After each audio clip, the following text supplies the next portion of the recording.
ইউপিপিএলৰ মুৰব্বী আৰু বৰ্তমান শ্ৰী প্ৰমোদ বড়োৰ নেতৃত্বতে আকৌ কাউন্সিলত চৰকাৰ হ'ব। জিএছপি বা অবৰো জন্ম হোৱাৰ মূল কাৰণটো হাগ্रामाय आसले बिपिएफ। खुलुमनायजों लोगोसे गासैबो मानगोनां मेलेमजिबि रायजो राजा नोंथांमोनखौ आंनि बे भिडिअ बरायग्रोना लाग्रोनाय जाबाय। परिबर्तन दरकार, प्रमोद बर' सरकार परिबर्तन दरकार।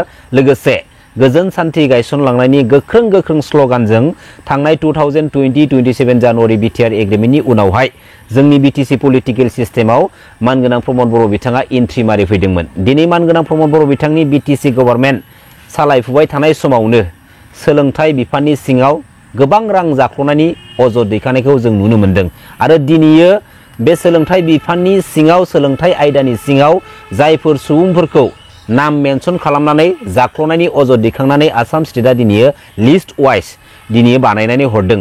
बैसोरनि सायाव बिटिसिनि दानि सिएम मानगोनां प्रमोद बर' बिथाङा सिबिआइनिसिम एन्टि करप्शन बिफाननिसिम गोख्रोङै दिनै नायबिजिरनो थाखाय दाबि दैखांनानै बाथ्रा बुंनो हायाखै। जोबोद साननो गोनां बाथ्रा। बेराफारसेथिं परिबर्तननि बाथ्रा, बेराफारसेथिं सान्थि गोजोननि बाथ्राजों स्लगान होयै बिथाङा बिटिसि पलिटिकेल सिस्टेमाव डायलग मारिबाय थायो। बे प्रमोद बर' बिथाङानो जोंनि बर' हारिनि बिफा सिबिनां बड'फा उपेन्द्र नाथ ब्रह्मनि गोथार आइडिय'लजि फिलसफिनि बिखायाव गसंनानै दुलाराय बर' फरायसा आफादनि आफादगिरि बिबानाव थानानै जोंनि बर' हारिनि गणतान्त्रिक लामाजों बड'लेण्ड मुभमेन्ट खालामनायखौ लिडिं खालामबोनो सुजुग आरो सुबिदा मोनदोंमोन। आरो बै समावनो प्रमोद बर' बिथाङा बे गोथार आइडिय'लजि फिलसफिनि बिखायाव गसंनानै बुहुमनि साफ्रोमबो बर' फिसाफोरखौ गोथाङै गोथां थगायबोखादों। आरो बिथांनि थगायनायखौ जों मोगथां महरै माबोरैहाय फोरमान मोनदों? बे थांनाय 2020-27 जानुवारिनि जा बिटिआर एग्रिमेन्ट, बे एग्रिमेन्टनि गेजेरजों प्रमोद बर'नि आन्दोनि लाखुमानानै दोननाय जा थगायसुला गोसो बेखौ बुहुमनि साफ्रोमबो मानगोनां आइ आफा बिदा फंबाय रायजो राजाफ्रा दिनै फोरमान मोनदों। दिनै प्रमोद बर' बिथांमोना बिटिआर एग्रिमेन्टनि गेजेरजों जोंनि बिटिसि पलिटिकेल सिस्टेमाव मोनसे पलिटिकेलि दोहौ लाबनानै गावसोरनि इमेजखौ गाजा गोमजायै गोजौ मोनसे हाइलाइट खालामलांनो नाजादोंमोन जों रायजो राजाफोरनि सिगाङाव। जेरैबायदि दोहौजों बुहुमनि साफ्रोमबो बर' फिसाफोरखौ आरोबाव पलिटिकेलि थगायलांनो नाजादोंमोन, बेफोरबायदि प्रमोद बर' बिथांमोना साक्सेसफुल जादिया। जेराव थांनाय 2020 बिटिसि बिसायख'थियाव मानगोनां प्रमोद बर' बिथांमोना अनलि 12टाल' सिटखौ देरहासार जानो हादोंमोन। दिनै प्रमोद बर' बिथाङा गावनि जागायजेननाय पलिटिकेल केरियाराव मालायनि आखायाव हमनानै मालायनि दालायाव बाथाबनानैसो दिनैयो जोंनि बिटिसि पलिटिकेल सिस्टेमनि सिएमनि सियारखौ मोननो हादों। मानगोनां रायजो राजा नोंथांमोन, बेराफारसेथिं बिपिएफ पलिटिकेल पार्टिया 17टा देरहादोंमोन बै थांनाय 2020आव। दा दिनैयो देरहानायनि मर्यादाखौ जों जुदि नायोब्ला बै थांनाय 2020आव बिपिएफआनो सरकारखौ दानो हानांगौमोन बा दानो मोननांगौमोन। बेसेबांबा गेदेर पलिटिकेल गेमखौ बै थांनाय 2020आव जोंनि बर' हारिनि गेजेराव गेलेलांदोंमोन। आरो मानि थाखाय मिथिगौ ना? जेराव बे बिटिआर एग्रिमेन्टआ मानगोनां प्रमोद बर' बिथांमोन बायदि माखासे मास्टार माइन्डेड लिडारफोरनि थ्रुयैनो बानायजानाय, जायनि थाखाय बान्था महरै प्रमोद बर' बिथांखौ बिटिसिनि सिएमनि सियाराव फज'थारनांगोन। आरो जेरैबायदि खोथा लेखा बिलाइजों बिस्रा आन्दोआव रायलायनाय जादों, बेफोरबायदि बिनो फिथाइखौ होदोंबो आरो जों नुदोंबो। नाथाय आपकामिं 2025 बिटिसि बिसायख'थिनि गेजेरजों दिनै प्रमोद बर' बिथांनि पलिटिकेल केरियारा जोबस्रांलांनायनि लामायाव। दिनै मानगोनां प्रमोद बर' बिथाङा जायनि आखाइ हमनानै जायनि दालायाव बाथाबनानै जोंनि बिटिसि पलिटिकेल सिस्टेमाव एन्ट्रि मारि फैदोंमोन, बैसोरनो दिनै प्रमोद बर' बिथांखौ एंगारदों, गोजान खालामदों, सैया खालामदों। जेराव दिनैयो जोंनि बिटिसि पलिटिकेल सिस्टेमाव आरोबाव गोदानै मोनसे बाथ्राखौ जों मा खोनानो मोनबावदों जे एजिपि आसाम स्टेटनि एजिपि पलिटिकेल पार्टिया जोंनि बिटिसि पलिटिकेल सिस्टेमाव एन्ट्रि खालामनो फैगासिनो दं। मानगोनां रायजो राजा नोंथांमोन, दिनैयो जाय हारिया जोंनि बर' हारिखौ फोजोबस्रांनो थाखाय जेब्लायबो सिमां सुजुबाय थायोमोन, दिनैयो जाय हारिया जोंनि बर' हारिनि सुबुंफोरखौ सैयामोन, मुगैयोमन, जोंनि बर' सुबुंफोरा बिसोरनि सेस्लायाव थांनानै बिसोरनि खामफ्लायाव सियाराव जनानै फैयोबा बै जिरायनाय खामफ्लायखौ, बै जिरायनाय सियारखौ दैजों सुस्रांनानै न'खौ गोथार लिरलायनानै दोनोमोन। बै हारिनि माखासे मास्टार माइन्डेड पलिटिकेल लिडारफोरखौ दिनैयो जोंनि बर' हारिनि बर' फिसाफोरनि बेसेनजों मोनबोनाय बे बिटिसि पलिटिकेल सिस्टेमाव जोंनि बर' हारिनि सानैसो लांसुनिया सेल्फिश दालालि साइसनि पलिटिकेल लिडारफ्रा दिनैयो बै हारिनि माखासे गाज्रि गोसोनि पलिटिकेल लिडारफोरखौ, पलिटिकेल पार्टिफोरखौ दिनैयो एन्ट्रि मारिनो सुजुग आरो सुबिदा होगासिनो दङ। मानि थाखाय?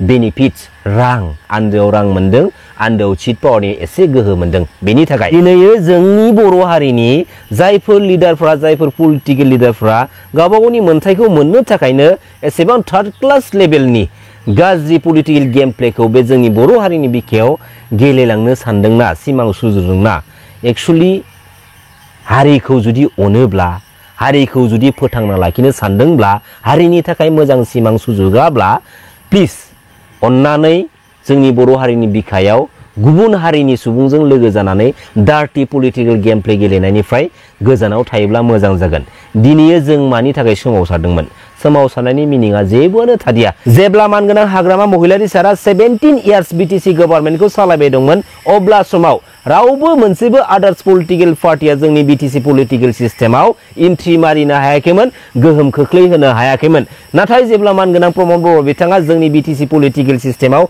एन्ट्रि मारिफैयो एन्ट्रि मारिनाय लोगो लोगोनो सियालाबो हाबफैदों सैमायाबो हाबफैदों एन्जराबो हाबफैदों मोनफ्रोमबो बिथिङाव दिनै आलाय सिलाय गुलाय गुजाय गावबा गाव बेनिफिट्सनि थाखाय गावबा गाव सीट पावारनि थाखाय जाय जेरै हागौ माने बाथ्रा बुंनाय मोनसे डार्टी लेभेलनि मोनसे पलिटिकेल गेम प्लेखौ जों दिनै नुनो मोन्दोंमोन जोंनि बर' हारिनि सानैसो एकेबारे लिमिटेड पलिटिकेल लिडारफ्रा गावसोरनि मोननांगौ मोन्थायखौ मोननो थाखायनो जेरै गोसो एरै थार्ड क्लास लेभेलनि पलिटिकेल इस्युजों जोंनि बर' हारिनि गेजेराव गुलाय गुजाय थासारिखौ सोमजिहोगासिनो दङ आरो मोनसे जोबोर साननो गोनां बाथ्राया जाहैबाय मा मानगोनां रायजो राजा नोंथांमोन दुलाराय बर' फरायसा आफाद बे दुलाराय बर' फरायसा आफादा जाबाय जोंनि बर' हारिनि मोनसे माहारियारि आफाद बे दुलाराय बर' फरायसा आफादनि माखासे बिबानगिरिफ्रा इउपिपिएल पार्टिनि जानानै सिंजों पलिटिक्सनि खामानि मावनानै होबाय थायो आरो जायफोर पलिटिक्सजों रिलेटेड दङ इउपिपिएल पार्टी महरै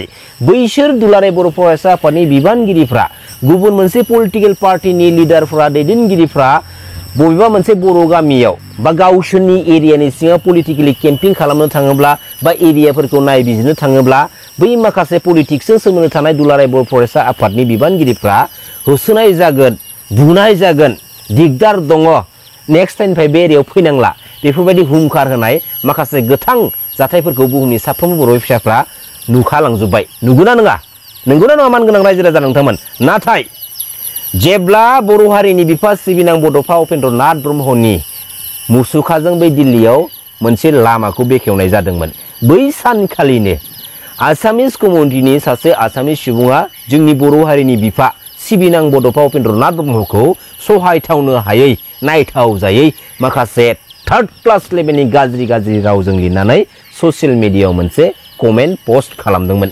बैनि सायाव बैफोर दुलाराय बर' फरायसा आफादनि बिबानगिरिफ्रा मानो बिखाफोर दाननानै दम होनो हायाखै ससियेल मिडियायाव ओंखारनानै मानो लाजियाखै नोंसोरो लाजिनाय गैया गावजों माने मा पकेटाव गनेसो मोननायखाय माने खिथरनांदोंमोन नामा हा बै समाव खिथरनाङो दिनै इउपिपिनि सोरबा पलिटिकेल लिडारखौ रायोब्ला बे पलिटिक्सजों इनभल्भ थानाय दुलाराय बर' फरायसा आफादनि सानैसो बिबानगिरिफ्रा माने खिथरनाङो हा नोमा नोम्फानि गालांखानाय सम्पति नङा बेयो बे जाबाय जोंनि बर' हारिनि मोनसे माहारियारि आफादसो बे गोथार माहारियारि आफादनि बिखायाव गसंनानै नोंखौ सोरबा लिडारनि बबेबा मोनसे पलिटिकेल पार्टिनि जानानै जाज खालामनानै बाथ्रा बुंनो मोन्थाय होआखै बे बाथ्राखौ खिन्थु गोसोआव लाखिखा नंगौना नङा रायजो राजा नोंथांमोन खुलुमबाय जै बर' हारिनि जै बर' बिमानि মানে আজি এটা পঞ্চায়ত নিৰ্বাচনৰ যদি প্ৰিন্সিপল যদি চায় তে পঞ্চায়তত কোনেও কাৰো লগত এলায়েন্সত খেলা নাই এটা ভিতৰৰ আণ্ডাৰষ্টেণ্ডিং ৰাখি পেলাই এজিপি বিজেপিয়ে খেলিলে আৰু য'ত মানে বিজেপি জিকাৰ সম্ভাৱনা আছে এজিপিয়ে ক্ষতি কৰা নাই আৰু য'ত এজিপি জিকাৰ সম্ভাৱনা আছে তাত বিজেপিয়ে ক্ষতি কৰা নাই একে ফৰ্মুলা বিটিচিৰ ক্ষেত্ৰতো হ'বলৈ গৈ আছে আমি হয়তোবা আনুষ্ঠানিকভাৱে অপেন এলায়েন্স বা কিবা এই টাৰ্মিনলজি ব্যৱহাৰ নকৰোঁ আমি খেলিম য'ত বিজেপি জিকাৰ সম্ভাৱনা আছে আমিও সহায় কৰিম আৰু য'ত ইউপিপিএলে জিকাৰ সম্ভাৱনা আছে তাত বিজেপিও সহায় কৰিব কিন্তু এটা এগ্ৰিড প্ৰিন্সিপলটো হ'ল যে ইউপিপিএলৰ মুৰব্বী আৰু বৰ্তমান শ্ৰী প্ৰমোদ বড়োৰ নেতৃত্বতে আকৌ কাউন্সিলত চৰকাৰ হ'ব এইটোতো ভাল কথা মইতো আহ্বানেই জনাই আছোঁ কংগ্ৰেছো আহি যাওক কংগ্ৰেছৰ নিজৰ শক্তি প্ৰদৰ্শন কৰক জিএছপিও খেলিব এজিপিও খেলিব বুলি কৈছে এজিপিও 2-এটা চিটত খেলিব মোৰ কোনো ক'ব লগা নাই কিন্তু আজিৰ দিনত কাউন্সিলত চাওক মানে MLA বা MP ইলেকশ্যনত এটা নীতি বা প্ৰিন্সিপলৰ কাৰণে বা আদৰ্শৰ কাৰণে মানুহে এটা দলৰ ভোটাৰেও অন্য এটা দললৈ ভোট দিয়ে, ট্ৰেন্সফাৰ হৈ যায় ভোটটো। কাৰণ কেন্দ্ৰত যদি মোদীৰ প্ৰাইম মিনিষ্টাৰ লাগে, তে মোদীক ভাল পোৱা দলবিলাকে চবে মানে এটা দলক আন এটা দলে সহায় কৰে। কিন্তু কাউন্সিল বা পঞ্চায়ত এইটো একেধৰণৰ, ইয়াত ভোট ট্ৰেন্সফাৰ খুব কম হয়। তাৰমানে চব মানুহে নিজৰ নিজৰ ভোটাধিকাৰ বা অধিকাৰটো সাব্যস্ত কৰিব বিচাৰে। তাৰ কাৰণে আমি সুযোগ দিয়া ভাল, চবেই খেলক, GSPয়েও খেলক। কিন্তু মোৰ এটা মানে আচৰিত লগা কথাটো হ'ল GSP BPF আজি এলায়েন্সৰ কথা কৈ আছে। আৰু এতিয়া তেওঁলোকৰ যিটো মনোমালিন্য বিবাদ নিষ্পত্তি হৈ গ'ল খুব সম্ভৱ। কাৰণ GSP বা অবৰো জন্ম হোৱাৰ মূল কাৰণটো হাগ্ৰামাই আছিলে BPF। এতিয়া তেওঁলোকৰ মাজত যদি পাৰ্থক্য নোহোৱা হৈ গৈছে, তেতিয়াহ'লে ক'তবা কম্প্ৰমাইজ হৈছে। হয়তোবা নৱশৰণীয়াই সেইটো মানি লৈছিলে যে যিমানবিলাক অভিযোগ আছিলে এইটো সম্পূৰ্ণভাৱে সঁচা নাছিল। আৰু বা হাগ্ৰামা আজি হয়তো মানি লৈছে যে নহয়, GSP অবিহনে মই আকৌ মানে থিষ্টি থকাটো মুস্কিল। এই দুয়োটাৰ মাজত যদি এই বুজাবুজিৰে আগুৱাই যাব বিচাৰিছে, মোৰ ক'ব লগা একো নাই। ক্ষতি নহয় আপোনালোকৰ? মই নাভাবোঁ, কাৰণ ডাঙৰ শক্তি আমাৰ আশীৰ্বাদ হিচাপে আছে। মোদীৰ আশীৰ্বাদ, অমিত শ্বাহৰ আশীৰ্বাদ আৰু ডক্টৰ হিমন্ত বিশ্ব শৰ্মাৰ আশীৰ্বাদ। আমি পোনপটীয়াভাৱে আমাৰ লগত হাত মিলোৱা নিমিলোৱা এইটো লৈ পেলাই চিন্তিত নহয়। তেওঁলোকে আমাক আশীৰ্বাদ দি আছে।